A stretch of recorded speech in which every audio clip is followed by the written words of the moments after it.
நீங்க இப்பதான் first time நம்மளோட new Sai Vikram plus YouTube சேனலுக்குள்ள வந்தீங்க அப்படின்னா சேனலை மறக்காம சப்ஸ்கிரைப் பண்ணிக்கோங்க. இன்னைக்கு ஒரு செம்மையான அப்டேட் தான் வந்து பார்க்க போறோம். என்னன்னா எல்லா பேருமே எதிர்பார்த்து காத்துட்டு இருந்த கிராம உதவியாளர் வேலை வாய்ப்புகளுக்கான ஒரு முக்கிய அறிவிப்பு வந்து வந்துருச்சு. கிட்டத்தட்ட 1050க்கு மேல இந்த வட்டம் நம்ம இதுக்கான வேலை வாய்ப்புகளை எதிர்பார்க்கலாம். பிளஸ் அது போக பேசிக்கா 10th இதுக்கான குவாலிஃபிகேஷனும் பார்த்தாச்சு. சம்பளம் 15,900 இருந்து 50,400. இது போக இந்த வேலைகளுக்கு ஏஜ் லிமிட்டும் பார்த்துருவோம். செலக்ஷன் ப்ராசஸ் எப்படி, ஃபீஸ் இருக்கா இல்லையா, இந்த வேலை எப்போ வரப்போகுது, இதுக்கு என்ன முக்கியமான அறிவிப்புலாம் வந்து விட்டுருக்காங்க அப்படின்ற ஒரு கம்ப்ளீட் டீட்டெயில்ஸை இந்த வீடியோவில் நான் உங்களுக்கு தெளிவாக காமிச்சிறேன். ஸோ முடிஞ்ச அளவுக்கு எல்லா பேரும் சேனலை மறக்காம சப்ஸ்கிரைப் பண்ணி வச்சுக்கோங்க. கடைசியாக 2024 வந்தது, இப்போ 2026 2 வருஷம் ஆயிடுச்சு. ஒரு நேரடியான அதிரடி ரெக்ரூட்மெண்ட் தான். ஸோ முடிஞ்ச அளவுக்கு எல்லா பேருமே வந்து அப்ளை பண்ண ரெடியா இருங்க. ஸோ இதுக்கு வந்து டீட்டெயில் லிங்க் வந்து இந்த வீடியோக்கு டிஸ்கிரிப்ஷன் ஃபர்ஸ்ட் கமெண்ட்லையும் கொடுத்துருக்கேன். ஸோ டச் பண்ணி நம்ம அஃபிஷியல் சைட்டுக்குள்ள வந்துருங்க. ஆக்சுவலா இது எங்க ஸ்டார்ட் ஆயிருக்கு அப்படின்னா, நேத்து சட்டப்பேரவையில் வந்து பாத்தீங்கன்னா கிராம ஊராட்சி செயலாளர் பணியிடங்கள் வந்து ரொம்ப நாளாவே கிடப்புல கிடக்கு. டிஎன்ஆர்டி இணையதளம் மூலம் வெளிப்படைத்தன்மையாகவும் நேரடியா நியாயமா செய்யப்படும் அப்படின்ட்டு நேத்து சட்டப்பேரவையில் வந்து பாத்தீங்க அப்படின்னா ஸோ நம்மளோட அமைச்சர் என் ஆனந்த் வந்து பாத்தீங்க அப்படின்னா நேத்தே வந்து சொல்லிட்டாங்க. ஸோ அதை தொடர்ந்து வந்து பாத்தீங்க அப்படின்னா இப்போ புதுசா ஒரு ஜிஓவும் வந்து ரிலீஸ் வந்து பண்ணப்பட்டிருக்கு. இதுக்கான ரெக்ரூட்மெண்ட் டீடைல்ஸ், மாவட்ட வாரியா எவ்வளவு வேலை வாய்ப்புகள், பிளஸ் அது போக வந்து இதுக்கு வந்து லாஸ்ட் டைம் வந்து பாத்தீங்க அப்படின்னா எக்ஸாம் பேட்டர்ன் இருந்துச்சு, ஃபீஸ் இருந்துச்சு, பிளஸ் அது போக வந்து தாலுகா வாரியா இடங்களும் கொடுத்திருந்தாங்க. இப்போ அந்த மெத்தட்ஸ் எல்லாத்தையுமே நான் காமிச்சேன். அந்த எக்ஸாம்க்கான சிலபஸும் என்ன காமிச்சேன். இந்த வட்டமும் சேம் டிக்டோ தான். பட் ஆனா ரெக்ரூட்மெண்ட் அப்படின்றது நேரடியா நியாயமா வந்து ரொம்ப வெளிப்படைத்தன்மையா நடக்கும் அப்படின்ற மாதிரி சொல்லியிருக்காங்க. அந்த டீடைல்ஸையும் நம்ம பார்க்கலாம். இப்போ இந்த வருஷம் வந்து இதுல என்னென்ன மாதிரி வந்து அப்டேஷன்லாம் வந்து சொல்லக்கூடிய முக்கியமான விஷயங்கள் வந்து பார்க்கலாம். ஸோ இந்த டிஎன்ஆர்இ டிபார்ட்மெண்ட் மூலியமா இந்த வட்டம் ஒரு 1050க்கு மேல ரெக்ரூட்மெண்ட் வந்து எதிர்பார்க்கலாம் அப்படின்ற மாதிரி வந்து சொல்லியிருக்காங்க. பேசிக்கா 10th தான் வந்து பாஸ் பண்ணிருக்கணும், ஆன்லைன்ல தான் வந்து விண்ணப்பிக்க போறீங்க, தபால் முறையெல்லாம் கிடையவே கிடையாது அப்படின்ற மாதிரி சொல்லிட்டாங்க. ஸோ இந்த வட்டம் எந்த டேட்டுக்குள்ள நம்ம வந்து எக்ஸ்பெக்ட் பண்ணலாம் அப்படின்னா, இப்போ வரக்கூடிய செப்டம்பர் 10 2026 இருந்து நவம்பர் 23 2026 இந்த கால கெடுக்குள்ள வந்து பாத்தீங்க அப்படின்னா இதுக்கான ரெக்ரூட்மெண்ட் வந்து அபிஷியல் நோட்டிபிகேஷன் எப்ப வேணாலுமே விடப்படலாம். சோ எல்லா பேருமே ரெடி ஆயிக்கோங்க. ஒரு பொதுவா வந்து 18ல இருந்து 32 வயசு வரைக்கும் ஜெனரல் கேட்டகரியா இருக்கீங்க அப்படின்னா, பிளஸ் அது போக வந்து பிசி கேட்டகரி இருக்காங்க, பிசி முஸ்லிம் கேட்டகரி இருக்காங்க, எஸ்சி எஸ்டி கேட்டகரி இருக்காங்க, அதுக்கப்புறம் இடபிள்யூஎஸ், அதுக்கப்புறம் எக்ஸ் சர்வீஸ் மேன் வீடியோ, அந்த மாதிரி ஆல் கேட்டகரி பார்க்கும்போது 18ல இருந்து ஒரு 45 வயசு வரைக்கும் விண்ணப்பிச்சுக்கலாம் அப்படின்ற மாதிரி சொல்லியிருக்காங்க. ஸோ லாஸ்ட் டைமே நடந்த ஜிஓ படி இப்போ வரைக்கும் எந்த சேலரி சேஞ்சும் இல்லை, சேம் சேலரி தான். 15,900 இருந்து 50,400 வரைக்கும் இதுல உங்களுக்கான சேலரி எக்ஸ்பென்ஸ் வந்து இருக்கு அப்படின்ற மாதிரி சொல்லியிருக்காங்க. சோ வில்லேஜ் பஞ்சாயத்து செக்ரட்டரி அப்படின்னு சொல்லக்கூடிய ஒரு செயலாளர் போஸ்டிங் தான் ரெக்ரூட் பண்றாங்க. தமிழ் எழுத படிக்க பேச தெரிஞ்சிருக்கணும், 10th பாஸ் பண்ணிருக்கணும். ஒருவேளை நீங்க தமிழ் மீடியம் தான் நீங்க எடுத்து படிச்சிருக்கீங்க, பிஎஸ்டிஎம் சர்டிபிகேட்லாம் வச்சிருக்கீங்க அப்படின்னா சின்ன சின்ன இடங்களும் உங்களுக்கான ப்ரையாரிட்டி அப்படின்றது கொடுக்கப்படும். ஸோ ஸ்கிரீனை நான் காமிக்கிறேன், இதுதான் உங்களுக்கான ஏஜ் லிமிட். ஸோ தெளிவா பார்த்துக்கோங்க. ஜெனரல் கேட்டகரி இருக்கீங்கன்னா 32 வயசு வரைக்கும், BC MBC BCM DNC category இருக்கீங்கன்னா 34 வயசு வரைக்கும், எஸ்சி எஸ்சிஏ எஸ்டி அது போக வந்து விடோ கேட்டகரி சரிங்க அப்படின்னா 37 வயசு வரைக்கும் உங்களுக்கு வந்து கொடுத்திருக்காங்க. ஸோ இது வந்து பொதுவா நம்ம கேட்டகரிஸ் வைஸ் தமிழ்நாடு கவர்மெண்ட் கொடுத்திருக்கக்கூடிய ஏஜ் ரிலாக்சேஷன் தான். ஸோ அதை வந்து பார்த்துக்கோங்க. ஸோ சேலரியுமே வந்து பார்த்தாச்சு. நெக்ஸ்ட் வந்து முக்கியமான விஷயம், இதுல அலோன்ஸ் ஏதாச்சும் இருக்கா ப்ரோ அப்படிங்கிறீங்கன்னா கண்டிப்பா இருக்கு. லோக்கல் அட்மினிஸ்ட்ரேஷன் பஞ்சாயத்து அலோன்ஸ் அப்படின்னு சொல்லக்கூடிய கேட்டகரியும் உங்களுக்கு வந்து தரப்படும். ஸோ அலோன்ஸ் வந்து பார்த்தீங்கன்னா கிட்டத்தட்ட வந்து ஒரு 4,000 இருந்து 6,000 வரைக்கும் இருக்கும். ஸோ அந்த ரேஞ்ச் வந்து சேஞ்ச் ஆகும். ஸோ நீங்க வந்து பிளேஸ் ஆஃப் போஸ்டிங் கிடைக்கக்கூடிய டிஸ்ட்ரிக்டை பொறுத்து ஒரு 1000 இருந்து ஒரு 500 வரைக்கும் முன்ன பின்ன சேஞ்ச் ஆகும். சோ அதை வந்து நீங்க வந்து பாத்துக்கோங்க. சோ நெக்ஸ்ட் வந்து பாத்தீங்க அப்படின்னா இந்த வேலைகளை பொறுத்த வரைக்கும் எக்ஸாம் இருக்கா கேட்டா கட்டாயமா எக்ஸாம் வந்து இருக்கு. லாஸ்ட் 2024 நடந்த இதே மாதிரி வந்து சேம் செப்டம்பர் டு நவம்பர்ல வந்து வந்திருந்த ரெக்ரூட்மெண்ட் தான் வந்துருச்சு. இப்பயும் கிட்டத்தட்ட அதே வந்துருச்சு. ஸோ 2 வருஷம் ஆகிருச்சு அப்படினால விட போறாங்க.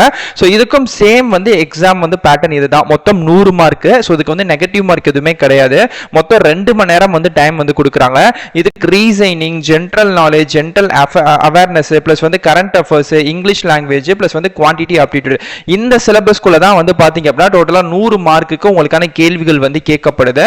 ஸோ இதுல வந்து பேசிக்கா நீங்க வந்து எவ்வளவு மார்க் மார்க் எடுத்தா பாஸ் ஆகலாம். ஸோ லாஸ்ட் டைம் இருந்தக்கூடிய உங்களுக்கு இருக்கக்கூடிய கட் ஆஃப் வச்சு பேஸ் பண்ணி பார்த்தீங்கன்னா, ஸோ நீங்க ஓபிசி, பிசி, பிசிஎம் கேட்டகரிக்குள்ள வரீங்க அப்படின்னா 62 இருந்து 65 வரைக்கும், எஸ்சி எஸ்டி கேட்டகரி பிளஸ் வந்து விடோ இந்த மாதிரிலாம் நீங்க வரீங்க அப்படின்னா ஒரு 58 டு உங்களுக்கு 63க்குள்ளேயும் தராங்க. ஒரு 5 மார்க்ல இருந்து டிஃபர் வந்து ஆகுது. பட் ஆனா கேட்டகரிஸ் வைஸ் வந்து பாத்தீங்க அப்படின்னா நிறைய இருக்கு. பிளஸ் அது போக நீங்க வந்து எம்ப்ளாய்மெண்ட் எல்லாம் விண்ணப்பிச்சு ஒரு 15 இயர்ஸ் 20 இயர்ஸ்லாம் உங்களுக்கு வந்து சீனியாரிட்டி இருக்குன்னா அது பொறுத்தும் உங்களுக்கு நிறைய சேஞ்சஸ் அப்படின்றது கொடுக்கப்படுது. ஸோ இது எல்லாத்தையுமே நீங்க வந்து பார்த்துக்கோங்க. ஓகே, ஸோ நெக்ஸ்ட் வந்து பாத்தீங்க அப்படின்னா இந்த வேலைகளுக்கு வந்து எப்போ நம்ம டீடைல்ஸ் வந்து பார்க்கலாம்னா, வரக்கூடிய டீடைல்ஸ் நான் ஏற்கனவே சொன்ன மாதிரி இந்த காலக்கெடுக்குள்ள வந்து பாத்தீங்கன்னா எப்போ வேணாலுமே இருக்கு அப்படின்ற மாதிரி சொல்லியிருக்காங்க. ஓகே, ஸோ இதெல்லாம் தாண்டி இதுக்கு வந்து ஃபீஸ் இருக்கான்னு கேட்டா இருந்துச்சு. ஸோ லாஸ்ட் டைம் வந்து பாத்தீங்க அப்படின்னா எஸ்சி எஸ்டி கேட்டகரிக்கு 50 ரூபா ஃபீஸும், பிசி ஓபிசி டிஎன்சி கேட்டகரி வராங்கல்ல ஜென்ரல் கேட்டகரிஸ், ஸோ இவங்களுக்குலாம் வந்து 100 ரூபாய் வரைக்கும் ஃபீஸ் வந்து கண்டக்ட் வந்து பண்ணியிருந்தாங்க. ஸோ அதனால இந்த வட்டமும் ஃபீஸ் வந்து இருக்கா இல்லையா அப்படின்றது அஃபிஷியலாக தெரியல. பட் ஆனால் டீடைல்ஸ் வந்து இதுதான், இதே தான் சேம் டீட்டெயில் தான் இருக்கும். இப்போ நமக்கு குவாலிஃபிகேஷன் மட்டும் சேஞ்ச் வந்து ஆகுது, சாரி நமக்கு வந்து வேகன்சிஸ் மட்டும் சேஞ்ச் வந்து ஆகுது அப்படின்ற மாதிரி சொல்லியிருக்காங்க. ஸோ அப்ளை பண்றதும் எப்படின்னு சொல்லிடுறேன். கிளிக்கர் அப்படின்றது உங்களுக்கு தெரியும் நினைக்கிறேன். ஸோ இதை டச் பண்ணீங்கன்னா நெக்ஸ்ட் பேஜ் வந்து இருக்கும். ஸோ இதில் வந்து லைஃப் இன்சூரன்ஸ் அப்படின்ற ஆர்டிகலுக்கு கீழே கிளிக்கர் தெரியுது பார்த்தீங்களா, அதில் your link will be ready automatically அப்படின்ற மாதிரி ஷோ ஆகும். ஸோ அதிலே வந்து 14 13 அப்படின்னு சொல்லி செகண்ட்ஸ் வந்து பின்னோக்கி ஓடிக்கிட்டே இருக்கும். இந்த செகண்ட்ஸ் வந்து கம்ப்ளீட் ஆகிற இதே இடங்கள்ல வந்து பாத்தீங்க அப்படின்னா அகைன் வந்து உங்களுக்கு கிளிக்கர் அப்படின்னு சொல்லக்கூடிய ஒரு ஆப்ஷன் வந்து ஷோ ஆகும். ஓகேங்களா, ஸோ இதை இந்த இடத்துல வந்து இப்போ எனக்கு முடிஞ்சிருச்சு. இப்போ நான் லைட்டா வந்து பாத்தீங்கன்னா மேலே ஸ்க்ரோல் பண்றேன், எனக்கு அகைன் ஹெல்த் இன்சூரன்ஸ் அப்படின்ற ஆர்டிகல் கீழே கிளிக்கர் அப்படின்றது ஷோ ஆகும். ஸோ இப்போ நான் அதை டச் பண்றேன்.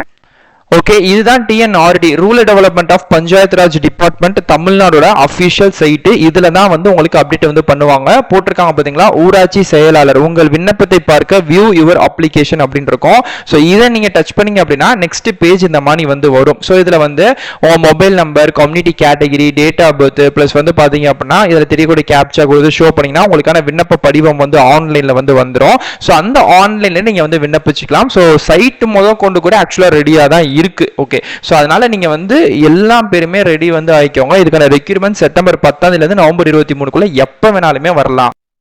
ஸோ நெக்ஸ்ட் வந்து பார்த்தீங்க அப்படின்னா இந்த டிஸ்ட்ரிக்ட்ஸ் வைஸ் வந்து இந்த வேலை வாய்ப்புகள் எவ்வளோ வந்து இருக்கு அப்படின்றதுக்காக இப்போதைக்கு ஒரு அப்டேஷன் வந்து விட்டுருக்காங்க. இந்த அப்டேஷன் வந்து கூடிய சீக்கிரம் இன்னும் மறுசீரமைக்கப்பட்டு ரீகரெக்ஷன்ஸ் பண்ணி இன்னும் ஃப்ரெஷ்ஷாக வந்து விட போகிறோம். இப்போ லைக் எக்ஸாம்பிளுக்கு அரியலூர் அப்படின்னா அதில் வந்து பிசியில் எவ்வளோ கேட்டகிரி, ஜென்ரல் எவ்வளோ கேட்டகிரி, எம்பிசியில், எஸ்சி எஸ்டிக்கில் அப்படின்னு சொல்லிட்டு ஓவராலாக வந்து பார்த்தீங்கன்னு வச்சுக்கோமே அந்த மாவட்டத்துக்கு மட்டும் ஒரு 33 வேகன்சிஸ் அப்படின்ற மாதிரி வருது. ஸோ இந்த மாதிரி வந்து தமிழ்நாட்டில் இருக்க கூடிய எல்லா மாவட்டங்கள் ஓகேங்களா 37 மாவட்டங்களுக்குமே ஒரு மாவட்டத்துக்கும் ஒரு மாதிரியான வேகன்சிஸ் சேஞ்ச் ஆகுது. ஸோ ஓவராலா இதை நீங்க எண்ணி பார்த்தீங்கன்னா ஒரு 1050 ரெக்ரூட்மெண்ட் கிட்ட இப்போதைக்கு வந்து இருக்கு. ஓகேங்களா, ஸோ இது வந்து கண்டிப்பா மறுசீரமைக்கப்படும் அப்படின்ற மாதிரி நேற்று வந்து சொல்லியிருந்தாங்க. இதுல சில அப்டேஷன்ஸ் எல்லாம் கொண்டு வந்து ரெக்ரூட்மெண்ட் சில கூட்டலாம் அப்படின்ற மாதிரி சொல்லியிருக்காங்க. ஸோ இந்த ஒரு டீடைல்ஸ் தாங்க ஸோ நான் உங்ககிட்ட ஷேர் பண்ணணும்னு நினைச்சது. ஸோ எல்லா பேருமே ரெடி ஆயிக்கோங்க. ஏன்னா ஊரக வளர்ச்சி துறை அதுவும் பஞ்சாயத்து செக்ரட்டரி அப்படின்றது சாதாரண வேலை கிடையாது. கிடைச்சிச்சுன்னா லைஃப் ஒன்ஸ் உங்களுக்கு நல்ல ஒரு க்ளோ இருக்கும். ஸோ அதனால முடிஞ்ச அளவுக்கு எல்லா பேருமே அப்ளை பண்ணுங்க. எல்லா டீடைல்ஸுமே ரெடியா இருக்கு. இப்போ நீங்க வந்து என்ன பண்ணணும் அப்படின்னா உங்க டாக்குமெண்ட்ஸ், ரெக்ரூட்மெண்ட் டீடைல்ஸ் எல்லாத்தையும் எடுத்து ரெடியா வச்சுக்கோங்க.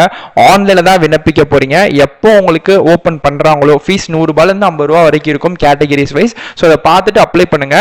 இதை தாண்டி உங்ககிட்ட வந்து வேலை வாய்ப்புலாம் நீங்க அப்டேட் பண்ணாம இருக்கீங்க, சான்றிதழ் அப்டேட் பண்ணாம இருக்கீங்க, விடோவா இருக்கீங்க, பட் சர்டிபிகேட்லாம் எடுக்கல, இன்டர்காஸ்ட் மேரேஜ் பண்ணிருக்கீங்க, சர்டிபிகேட்லாம் எடுக்கல, அந்த மாதிரி பீப்புள்ஸ் யாராச்சும் இப்பெல்லாம் எடுத்து ரெடியா வச்சுக்கோங்க. இந்த எக்ஸாம் விடுறாங்க அப்படின்னா கண்டிப்பா நீங்க ட்ரை பண்ணுங்க. கிடைக்கிறதுக்கான நிறைய சான்சஸ் இருக்கு. கேர்ள்ஸ் பாய்ஸ் போத் ரெண்டு பேருமே எலிஜிபிள் தான். ஏஜ் லிமிட் டீடைல்ஸ் எல்லாமே சொல்லிட்டேன். எக்ஸாமும் இருக்கு. அபிஷியலா விடட்டும், நான் எக்ஸாம்க்கான படிக்கிறதுக்கான சிலபஸ் PDF பேட்டர்னுமே நான் உங்களுக்கு அப்டேட் வந்து பண்ணிடுறேன். ஸோ இதை தாண்டி உங்களுக்கு வேற டவுட் இருக்கு அப்படின்னா கண்டிப்பா கமெண்ட் பண்ணுங்க, கண்டிப்பா ரிப்ளை பண்றேன். இதே மாதிரிக்கே அடுத்தடுத்த நல்ல ஒரு சூப்பரான தரமான வீடியோஸ் வந்து பார்க்குறேன்.